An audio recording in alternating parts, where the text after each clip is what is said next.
What's up, guys? It's John with National Sports Entertainment, and I wanted to go into something that I've been talking about for a little bit as far as the Super Bowl. If you watch any of my Super Bowl videos, I probably mention it at some point in every one of the videos, or not every one, but a lot of them, is this ridiculous fake injury that Patrick Mahomes supposedly went through.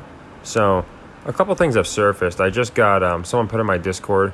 I don't know if it's from the Netflix show Quarterback. I guess a quarterback documentary, or I guess showing their quote journeys. But I don't know where he got it from. But it's basically Mahomes on a hot mic saying how he got this, and you might know about it by now. This Airbnb, and how he got it months before the Super Bowl. And this article is just coming out, despite him saying this several months ago. Again, he said this to Jalen Hurts at the Super Bowl. And you can see now, like around the same time, Fox, People, CBS, they're all over it. Everybody, the New York Post. So it's interesting because you can say, oh, well, he was just confident he was going to win. And that's fine. I just find it odd that it's an odd statement in general, because I'm just a regular guy. I go out to Vegas. I go, New Jersey, New York, Philly, wherever I go through the airport. It's not as if in Vegas you have people. I went there during the World Series of Poker twice, and it wasn't easy to find a place, but it certainly wasn't hard. So the fact that Mahomes would have to go out to Arizona to scout to get it, make sure he gets an Airbnb in time. I doubt he even stayed in an Airbnb. They all probably stayed in a much nicer place, but to me that just makes no sense. But the whole thing is he's basically saying, yeah, I knew we were going to be here. And you can just say that's confidence. But what I say to that is, why they had him saying it on the hot mic, obviously. They had the recording because they used it. Why didn't they talk about it then? Why didn't one person write an article about how Mahomes went out there and got this, Airbnb. He scouted for this Airbnb, and how confident he was, like they did with Jimmy Butler when they found out he got tickets to Denver, or I think it was to Denver before he even beat the Celtics, right? So they made a big deal about that. Here they waited, and it's fun. So I checked Twitter, and it's hard now. It's been a few months, but a lot of the trends when I would Patrick Mahomes Airbnb were a lot of people asking questions, saying it was suspicious. So I thought it was odd. The person that brought it to my attention, he thought it was odd, that it was worded that way. And he said that, like, he's on the fence, and he said that's the reason he genuinely believes it's fixed now. He was on the fence, and that kind of pushed him over. And for people, it's different things. Now, what I want to go into is his fake ankle injury, okay? Because, you can say that's debatable, him going out to Arizona, getting a place, and that's fine. I'll concede that.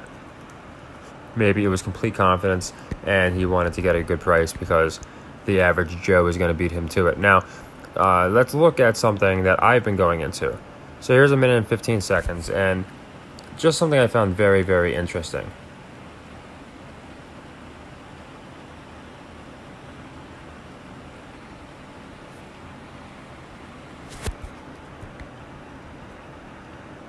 So he takes off. Of course, these guys give him the perfect alley. Here's where he supposedly gets hurt. Now this is in the Super Bowl. Okay. Here's his little terrible limp off the field.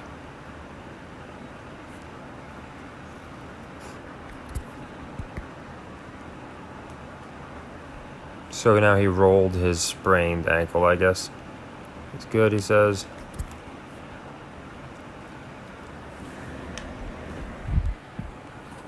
Now let's watch this play. This play to me was the biggest red flag of that.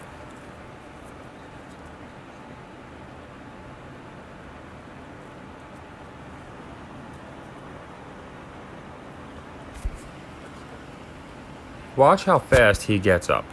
Forget the run.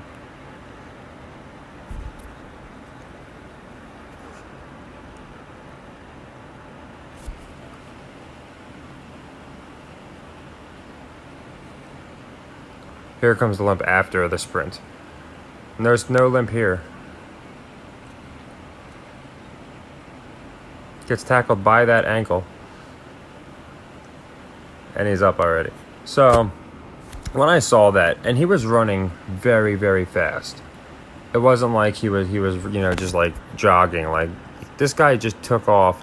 And if the first play and second play looked identical, they're not. It's just the fact that that's what, the defense does the same. You guys probably saw all those breakdown goons who would show like one clip like that and be like, oh, this guy's out of position. But it's true.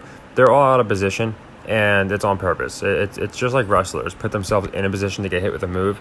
These guys they'll turn their shoulder. They'll pivot their foot the wrong way. And there's three guys right there that are in the right spot, but just they're conveniently turned the wrong way from Mahomes. Now, that second run to me is just absolute proof for all you need. Like, he came into this game with a supposed moderate, as you can see, they're saying high ankle sprain, and it was a moderate one. It wasn't mild. And there was a play going into the half where he was tackled, and it was maybe the reason they didn't show it was because it was so bad. But he's trying to like scream in pain.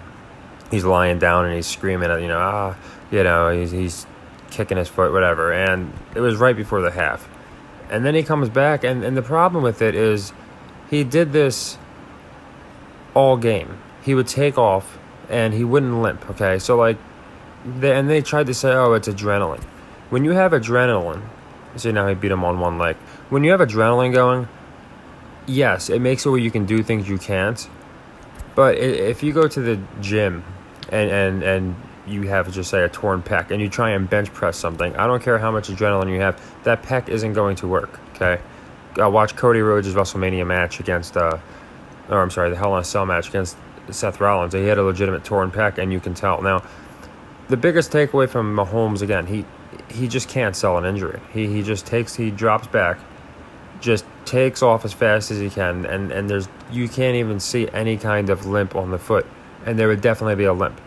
He gets tackled by that ankle, I think it was by that ankle, and then just jumps up and starts limping to the sideline. And at the time, I thought it was ridiculous. I'm surprised they're showing this footage because that play was such a ridiculous red flag to me, And yeah, I mean, who says ow when they get hurt, honestly? Like, it's just kind of like, I'm not saying that's proof, but just everything this guy did, Usually you're just going to scream. He's just like, ow. But, to me, it's just all comes together. You can see McAfee and why he probably got so angry trying to defend this, because it's ridiculous to try and defend. There's no way that, in my opinion, that this couldn't have been scripted. You have him, as I said, going out there and buying the Airbnb and renting the Airbnb, and then he gets this convenient ankle injury, and it just happens to be the year Brady retires, and then they start setting up that talk. So you can let me know what you think of that. If you really think that was a real injury, I would love to know why, just because I can't buy that. To me, it's ridiculous, and the more you look at it, the more it's an obviously fake injury. He didn't even try and sell it. Another thing that's interesting is he's number 15, same as Jokic. Could be a coincidence, but I found that. But if you look at all the teams, they all had a story, didn't they? And this is what I mean. They all have some kind of like stupid underdog story, even though they're not underdogs. So the Chiefs going in obviously was the fact that Mahomes was injured. They didn't think he was going to be able to do it, and they were pushing the two first black quarterbacks to both headline a Super Bowl. They were really pushing that as well, but that's fine. They're going to do that for, in my opinion, they like to push any kind of new story. But it's just interesting to me because it's the year Brady retires. They're saying a few people have just outright said up he's the new face, which is exactly what they say at wrestling, the face of wrestling. Whether it's Roman Reigns, John Cena, whoever, and he is now, because a lot of people were bringing up Tom Brady to me last year and said he was going to win because he'd be 8-3 in the Super Bowl and his birthday's 8-3. And this is what I mean when I say gematria is double-coded. It works many, many ways. I noticed when they were playing the Eagles, I said, oh, he can go 2-1 in the Super Bowl, which would make him 0.666% in the Super Bowl. And I thought that was pretty fitting. So that was something I had mentioned in my video as well, and he won. So he is now 0.666 in the Super Bowl to match his 0.663 passer rating. And again, the passer rating is going to be around there anyway, but just interesting. Now, I do genuinely believe that I went into this a couple times. I think they're going to miss the playoffs this year, the Chiefs. I really do. I think there's got to be a year. He's not going to go on. Nobody did this. Nobody has gone their career. LeBron James didn't do it. Michael Jordan didn't do it. Tom Brady. They are not going to let Patrick Mahomes do this. There might be some guys who just made the playoffs every year but didn't do much. They didn't play that long. But like goats like this are essentially, they just don't have this happen to them. So I really do believe that Mahomes is not going to make the playoffs. And I think this is the perfect year. Now they're talking about Jimmy G in the West. They're talking, it's in Vegas, the Super Bowl. So they might keep the Raiders at the very least competitive. And I just feel like the way the Chiefs are being treated, it makes perfect sense. I think they lost a couple veterans. I think they were able to retain Chris Jones, but not really the same. Like, if you remember what happened with the Rams, I can see that happening here. But yeah, back to the story. So we have the story for the Astros. They cheated, and now they won with a reputable guy, Dusty Baker, without cheating. Jokic, nobody believed in them. Nobody really believed in him, and they get this underdog story. Because the whole time in the West, who'd they beat? The Lakers, the Warriors, the Suns, all the super teams. And the Chiefs made up one. You had Kelsey literally, who was at WrestleMania, because the guy is just such a wrestling fan. I think he's a bigger fan than me. He looks happier he looked happier at WrestleMania than at the Super Bowl. But he like grabs the mic like when they're interviewing Mahomes, and he's like, "Yeah, nobody believed in us," and it's ridiculous. It'd be like when Curry and the Warriors said it. I think Draymond Green said it, and it's like, yeah, right. Like half the world believed in you guys. Like it's just a stupid narrative, but I genuinely believe it's setting up for them to miss the playoffs this year. They're talking about Lawrence. They're talking about Herbert. They're talking about, of course, Hurts. And I really think they want to get quarterbacks established. And the best way to do that is make them look good. If these guys get in the playoffs, if Lawrence is able to beat Mahomes in an important game, get in the playoffs, Herbert beats him in their games, whatever may happen, Jimmy G, I just think it makes a lot of sense that they don't make the playoffs this year. So I'm kind of following the Tom Brady. He won 2 Super Bowls, I think, or did he win one? Then he missed the playoffs. Then he won 2 more. It was something of that nature, or he might have won 2, missed the playoffs, and then won 1. I think the Bucs Super Bowl was in the middle of his 2 or something. But I just think it makes perfect sense that they won't make the playoffs, which is a really good. The odds of them not making the playoffs is pretty crazy. They were last I checked, they were about like a 10-1 favorite to make the playoffs. It might have changed a little bit, but I know it sounds crazy. I just don't think it's going to happen. I really don't. As far as the schedule, I looked into it. We still have a while to go, to be honest. Like, we have over a month, so I just feel like it's kind of pointless to go into it. But I noticed a few commonalities. This isn't just with football either. This is across sports.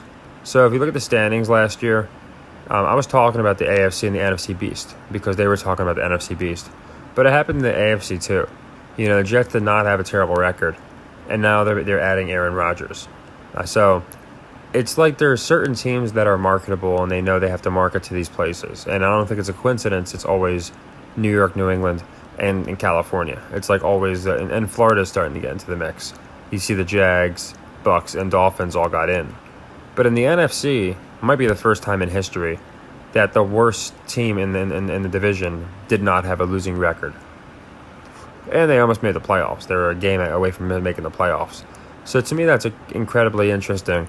And again, I think even if Dan Snyder had sold, maybe they would have made the playoffs. Who knows? I think the ownership has a lot to do with it. But I don't think a coincidence when in the NFC East, they all have good records. Almost all make the playoffs. If you look at basketball, every team from the Atlantic team made the playoffs. The Raptors made the play-in. So I guess that doesn't count. I'm not sure. But still, at first time in history that I believe all 5 teams in the division make the first round. It was just insane. And it's happening in baseball. You look at, the Mets are the only outlier, really.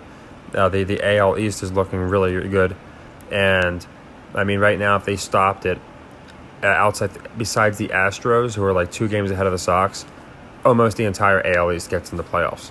The NL East is looking at about 3 teams to get in there. So, maybe 4. So, again, I don't think it's a coincidence that suddenly, and in the NBA, all the California teams made it in the playoffs. Then of course, you had the Nets, the Knicks. So the entire Atlantic, like I said, it's really interesting. And then in football, you see Chargers got in. You notice the Rams didn't make it in this year. Instead, we had the Lakers and the Clippers both in the playoffs, and we're going to have the Dodgers. So it's almost like they split it up between the sports, from what I can tell. Nuggets had a great year. Broncos didn't make the playoffs.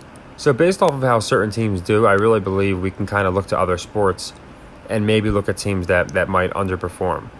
Okay, the Knicks did amazing. I think the Jets might not do so great. Stuff of that nature. But I do think it's set up that way.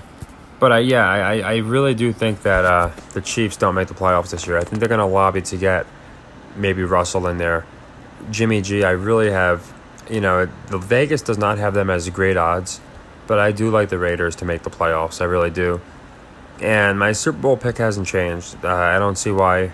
Nothing should change it. I love the Niners still. And I think they paid their dues. And it looks like, I don't know if Purdy's going to be starting or Lance. I think they were doing something to see which quarterback is more marketable. But the reason Brock, I think, has to do it is because I think they need that story where it's the first draft pick versus the absolute last. I think they need that story because it just makes sense. So whether that would be Burrow or whoever it's going to be, it might not be exactly this year. I think it's going to be this year. But to me, that's just too good of a story for them not to try and do. The absolute first in the draft versus technically the last, the worst guy that was picked. I think that's a very interesting story, and I think they're going to do it. So that's kind of what I expect this year. I expect the Raiders to do much better. I do expect the Broncos to do much better. Jets, Browns, I kind of have them in like red herring territory. I really think that they might just bust and not do what people are expecting. Now, the Vikings is very interesting because the Lions are a favorite to win that division, and they've done nothing to prove that. They proved they're a feisty team. They got some young talent, but it's not like the Vikings just lost Jefferson. They essentially have the same team. So this is kind of reminding me of the Rams, where nothing changed, but for some reason they're just going to have a bad year. So I think one of the easiest bets is going to be Detroit wins the division. Minnesota does pretty bad. I would take them under on their games. But it's interesting that they're just, for whatever reason, it would be like if Vegas had Seattle as the favorite over the Niners. Maybe, and people might not question that. But I don't know why people aren't questioning the Lions being the favorite over Minnesota. So these are the kind of things I look at, and I'll be using my system. So by that I mean, we'll look at the schedule just because it'll help. This is essentially how my system works. Okay, I probably won't be doing preseason, but, hypothetically, if we did, say we take the Jets, and the Jets don't win, I take them for a unit. And we did this last football season. We ran up over 100 units. So we got shut down. This is why I don't know if it's why, but my channel got shut down right in the middle of the playoffs. I had to start this one up. That's why this one, if you look, my first video is like in the middle of the playoffs. My last channel literally got shut down. We were up hundreds of units. Maybe not 200, but it was between 1 and 200. And we just continued it. I just continued it for the rest of the football season. But we would go one unit on the Jets to cover, let's just say. If that didn't hit, and say a unit's $20, okay? For me, it's $25. So say $25. That doesn't hit, and we look for another one we like. It would be a later game. That's a Thursday game, so on August 10th, I would like the Seahawks for whatever reason, right? And these are our hypotheticals. Say the Seahawks don't win. So I did 25-50. Then we go, okay, I like the Giants for the cover. If they weren't to come through, we close it out, and it is a loss, and we don't chase it. If we win, then obviously it's a one-unit profit, 25, 50, 100. We put out 175 to win 200. It's basically a martingale, but it's way more complex as I look at things like the metrics, the spreads, and just trap lines. And there's some trap lines. I believe they have in the regular season, it's a 2.5 point game. I'm looking for once I see the team, it should trigger my memory. It's the Niners, and they're playing a bad team, I can tell you that. And that bad team is plus. Oh, it's the Steelers, and then the Steelers are only +3. So like when I see things like that, I like to pounce on them. So with the system that I use, it doesn't just pick the better team. It's almost quite the opposite. We're going to be picking teams that look like they're getting suspicious odds, trap lines, and again, it worked out incredibly well last football season. And I think it's just because these trap lines aren't an accident. It's not an accident that the Niners, who are way better than the Steelers, are only getting 3, giving 3. And the public's going to be all over. So there's some games we can look into because I looked and the lines haven't changed in like the last month. So I'm guessing that, they have, they could if there's like an injury or something of that nature. But it does seem like they have them kind of set in stone. But when I saw that, I found it very odd. 3 points for, again, a terrible team that's maybe not terrible, average at best, versus a team that's a Super Bowl contender that is, just completely stacked. So, yeah, you could say, they're in Pittsburgh. That usually gives you a couple points. But to me, that game should still be +6, something like that. So those are the things I looked for last year, and they really worked. And then on top of that, we're looking at narratives. Like, again, this Patrick Mahomes, new face of the league.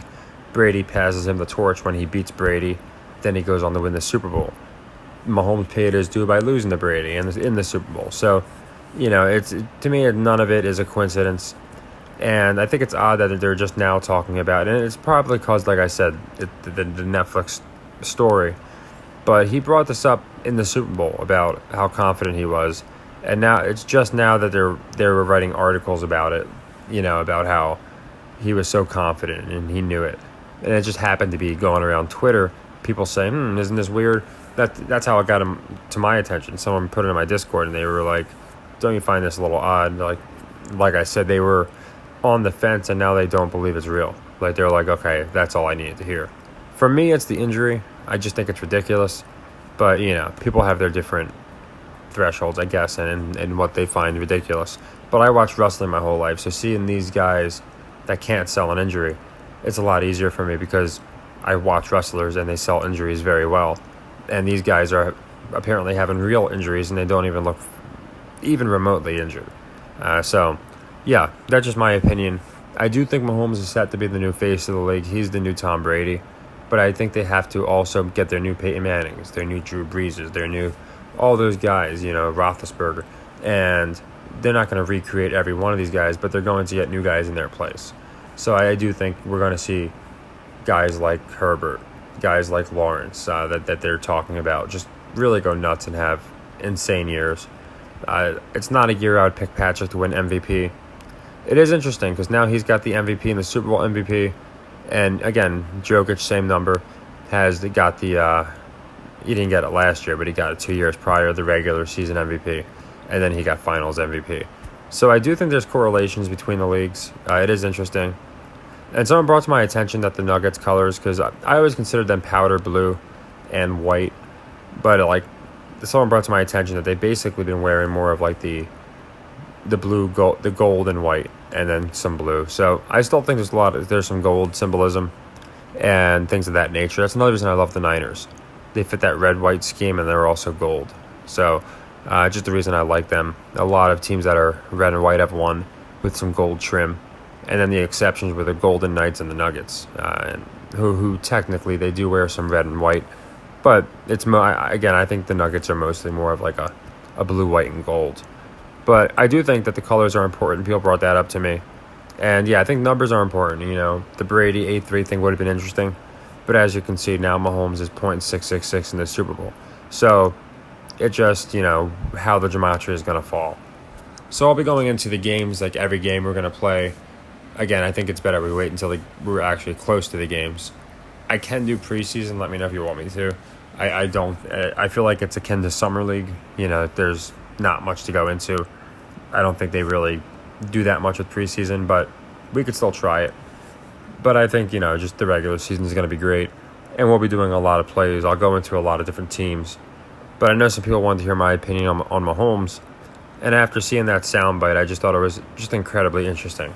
That's two guys now that did this. Jimmy did it, and now he's doing it. And they're playing it off as confidence. But, again, does Mahomes really need to go out there and scout for a place? I'm pretty sure they have a guy for that. They literally have travel advisors, things of that nature. Human resources, people who set up these things. And a guy of Mahomes' stature, I just can't imagine he's worried about maybe not getting a place for the Super Bowl. So the whole thing's weird in my opinion. Not as bad as the injury, but that's just me, So yeah, I'll be going into more, but I did find both of those things interesting together for anyone that still thinks somehow that maybe this might be all on the up and up and it's not rigged. McAfee is going to be really being a puppet for ESPN this year too. So I'm curious what he says on, when people inevitably start calling it rigged by week 1, because he's going to be the guy that's reading Twitter and has to respond to all this. And I have a whole series on him because of how much of a stooge he is. Like, he turned in live time, and I noticed it immediately. I'm like, this guy's acting like a complete 180 of himself. So I expect more of that. McAfee really playing damage control. And I think it's going to be a year where Mahomes doesn't make the playoffs. I think he's got to pay some dues, and he really hasn't paid any yet. So we'll have to see what happens. So take care, everybody, and happy earnings.